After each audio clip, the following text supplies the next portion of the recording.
जीवन के सफ़र के किस मोड़ पे कौन मिल जाए ये कोई नहीं जानता है, लेकिन किसी पर भी आंख बंद करके भरोसा कर लेना खतरों से खाली नहीं होता है। जल्दबाजी में लिया गया हुआ फैसला हमेशा ही इंसान के लिए नुकसानदायक होता है। आज की कहानी में भी सेम कुछ ऐसी होता है, जिसकी वजह से ना सिर्फ दो लोग हमेशा के लिए इस दुनिया को छोड़ के चले जाते हैं, बल्कि इसका असलियत जब लोगों को मालूम चलता है तो इसे सुनने के बाद किसी को भी अपने कानों पर यकीन ही नहीं होता है।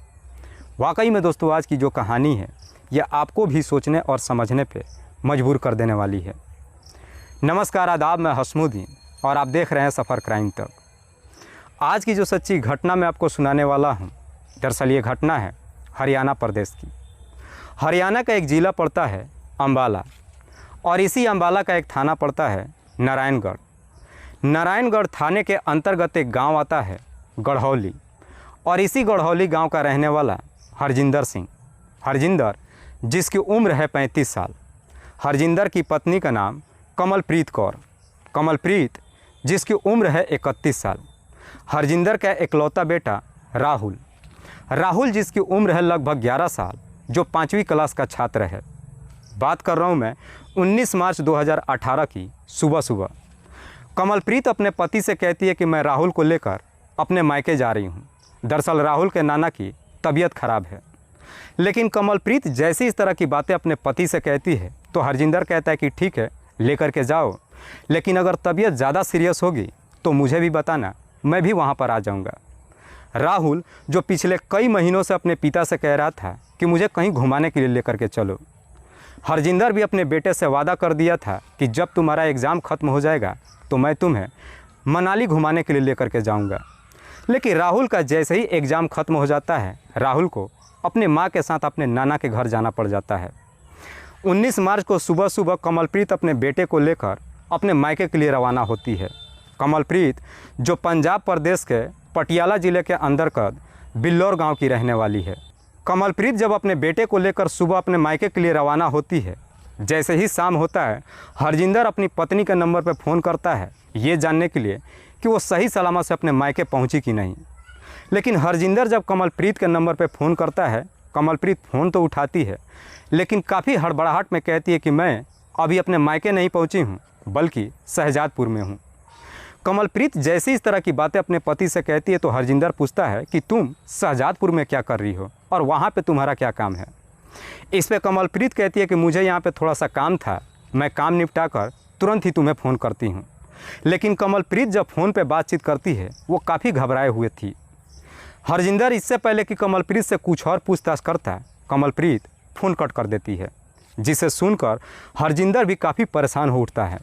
हरजिंदर तुरंत ही फिर से कमलप्रीत के नंबर पर फ़ोन करता है, लेकिन उसके बाद से कमलप्रीत का नंबर स्विच ऑफ बताने लगता है। उसके बाद से हरजिंदर अपनी पत्नी के नंबर पर कई बार फ़ोन करता है, लेकिन हर बार ही कमलप्रीत का नंबर स्विच ऑफ बताने लगता है।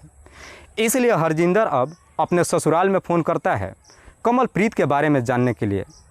लेकिन हरजिंदर जब अपने ससुराल में फ़ोन करता है तो उसके ससुराल से एक बड़ा ही चौंकाने वाला खुलासा होता है। दरअसल हरजिंदर के ससुराल वाले कहते हैं कि यहाँ पे उसके पिता की तो तबीयत खराब ही नहीं है, और दरअसल हमें भी नहीं मालूम है कि कमलप्रीत यहाँ पर आने वाली थी। हरजिंदर के ससुराल वाले जैसी इस तरह की बातें कहते हैं, हरजिंदर को अब पूरा यकीन हो जाता है कि कमलप्रीत के साथ ज़रूर कुछ गड़बड़ हुआ है। हरजिंदर बिना कुछ समय गंवाए ही अपनी बाइक उठाता है और शहजादपुर के लिए रवाना हो जाता है। शहजादपुर में जाकर के चप्पा चप्पा अपनी पत्नी और बेटे की हर जगहों पर तलाश करता है, लेकिन इसके बावजूद भी दोनों का कहीं कुछ पता नहीं चलता है। इसीलिए हरजिंदर अब अपने ससुराल में भी चला जाता है। हरजिंदर जब अपने ससुराल में जाता है तो हरजिंदर के साथ साथ उसके पूरे ससुराल वाले कमलप्रीत और राहुल की हर जगहों पर तलाश करते हैं। देखते ही देखते पूरी रात गुजर जाती है, लेकिन इसके बावजूद भी दोनों का कहीं कुछ पता नहीं चलता है। अगले दिन सुबह तक भी जब दोनों वापस नहीं आते हैं, आखिरकार हरजिंदर शहजादपुर थाने में जाता है और अपनी पत्नी और बेटे का गुमशुदगी का रिपोर्ट दर्ज करा देता है। पुलिस जब गुमशुदगी का रिपोर्ट दर्ज करती है, उसके बाद से पुलिस भी कमलप्रीत और उसके बेटे राहुल की हर जगहों पर तलाश करती है। पुलिस भी अपनी तमाम कोशिश कर लेती है। लगभग 6 दिन का समय गुजर जाता है, लेकिन इन दोनों का कहीं कुछ पता नहीं चलता है। लेकिन जैसे ही 6 दिन का समय गुजर जाता है, 26 मार्च 2018 को सुबह सुबह थाने में एक लगभग 45 साल के उम्र का व्यक्ति बड़े ही घबराए हुए हालात में पहुंचता है। व्यक्ति जैसे ही थाने में पहुंचता है, पुलिस वालों से कहता है कि साहब, मुझे आप लोगों से कुछ बातचीत करनी है। पुलिस जब उस व्यक्ति को देखती है, पहले तसल्ली से बिठाती है और फिर उससे पूछताछ करती है। व्यक्ति कहता है कि साहब, मेरा नाम ओम प्रकाश है और मैं यमुनानगर का रहने वाला हूँ। पुलिस ओम प्रकाश से कहती है कि बताओ, तुम परेशान क्यों हो। ओम प्रकाश कहता है कि साहब, मेरा एक भांजा है जिसका नाम है अमित, जिसकी उम्र है लगभग 21 साल के आसपास। ओम प्रकाश डरते हुए पुलिस वालों से कहता है कि साहब, मेरे भांजा का एक महिला के साथ में झगड़ा हो गया था और मेरे भांजे ने उस महिला की हत्या कर दिया है और हत्या करके उसके डेड बॉडी को ठिकाने भी लगा दिया है। ओम प्रकाश जैसे इस तरह की बातें पुलिस वालों से कहता है, ये सुनकर पुलिस भी एकदम से परेशान हो जाती है। पुलिस कहती है कि तुम क्यों थाने में आए हो, तुमने अपने भांजे को साथ में क्यों नहीं लाया। इस पे ओम प्रकाश कहता है कि साहब, मैं इसलिए थाने में आया हूँ ताकि मैं आप लोगों से ये बता सकूँ कि मेरे भांजे ने सब कुछ सच बता दिया है। उसके साथ कोई भी जाति मत कीजिएगा, वो सरेंडर करना चाहता है। ओम प्रकाश जैसे इस तरह की बातें पुलिस से कहता है तो पुलिस भी ओम प्रकाश को दिलासा देते हुए कहती है कि अगर वाकई में अमित हमें सब कुछ सच बता देगा तो हम उसके साथ सख्ती से पेश नहीं आएंगे। तुम जाओ और अमित को लेकर के आओ। ओम प्रकाश कहता है कि साहब, अमित मेरे साथ ही आया है और वो थाने के बाहर खड़ा है। ओम प्रकाश थाने से बाहर जाता है और अमित को लेकर अपने साथ थाने के अंदर आता है। लेकिन अमित जब थाने के अंदर आता है, पुलिस वालों को देखकर थर-थर कांपने लगता है। दरअसल उस वक्त थाने में पुलिस एक और अपराधी को पकड़ कर लाई थी और उसके साथ बुरी तरीके से पिटाई कर रही थी। उसकी चीख पुकार सुनकर अमित इस कदर से डर जाता है कि अपने मामा से कहता है कि मामा, आपने पुलिस वालों से बातचीत तो किया है ना, मैं मार पिटाई नहीं खाना चाहता हूँ। लेकिन अमित जैसी इस तरह की बातें अपने मामा से कहता है तो ओम प्रकाश भी अमित को समझाते हुए कहता है कि तुम्हें घबराने की ज़रूरत नहीं है, मैंने बड़े साहब से सारी बात कर लिया है। तुमने जो कुछ भी किया है सच मुझे बता ही दिया है और मैंने वो सारी बात बड़े साहब से बता दिया है। लेकिन ओम प्रकाश जैसे इस तरह की बातें अमित से कहता है तो अमित रोते हुए अपने मामा से कहता है कि मामा, मैंने आपको भी सब कुछ सच नहीं बताया है। दरअसल उस महिला के साथ में एक लड़का भी था और मैंने उस लड़के की भी हत्या कर दिया है। लेकिन अमित जैसे इस तरह की बात कहता है, पुलिस तुरंत ही अमित को पकड़ लेती है और पकड़कर उसे बिठा देती है। इधर पुलिस को पूरा यकीन हो जाता है कि अमित जिन दो लोगों की हत्या की बात कर रहा है वो दोनों कोई और नहीं है बल्कि हरजिंदर की ही पत्नी कमलप्रीत है और उसका बेटा राहुल है। पुलिस जब अमित से इस हत्या की पूरी कहानी पूछती है, अमित जब इस हत्या की पूरी कहानी बताता है तो वाकई में इसे सुनने के बाद खुद अमित के मामा ओम प्रकाश को भी अपने कानों पे यकीन नहीं होता है। इस कहानी की शुरुआत होती है घटना से ठीक 1 साल पहले। कमलप्रीत अपने रिश्तेदार के शादी में नारायणगढ़ जाती है। नारायणगढ़ जब शादी में जाती है तो उस शादी में जम करके डांस करती है। कमलप्रीत जब शादी में डांस करती है तो उस वक्त उसी शादी में अमित भी मौजूद होता है। अमित भी उस शादी समारोह में जम करके डांस कर रहा होता है। दोनों काफ़ी देर तक जब डांस कर लेते हैं, कमलप्रीत काफ़ी थक जाती है। कमलप्रीत जब थक हार करके बैठ जाती है, उसी के बगल में आकर अमित भी बैठ जाता है और फिर दोनों एक दूसरे से बातचीत करने लगते हैं। कमलप्रीत अमित की काफ़ी तारीफ़ करती है, कहती है कि तुम बहुत बढ़िया डांस करते हो, क्या ऐसा डांस मुझे भी सिखा सकते हो। अमित अपनी बड़ाई सुनकर अंदर ही अंदर खुश नहीं होता है बल्कि कमलप्रीत की काफ़ी सेवा भाव भी करता है। कमलप्रीत उसी जगह पर बैठी रहती है। अमित जा कर के तमाम तरह के खाना लाता है और लाकर कमलप्रीत को खिलाता भी है। लेकिन जैसे ही आधी रात गुजर जाती है, कमलप्रीत को नींद आने लगती है। कमलप्रीत कहती है कि मैं काफ़ी थक चुकी हूँ लेकिन यहाँ पे सोने के लिए कोई जगह ही नहीं है। अमित कहता है कि वैसे तो मैं शाहजादपुर का रहने वाला हूँ लेकिन इस नारायणगढ़ में एक किराए का कमरा ले रखा है और यहीं पर रहकर मैं अपना स्टडी करता हूँ।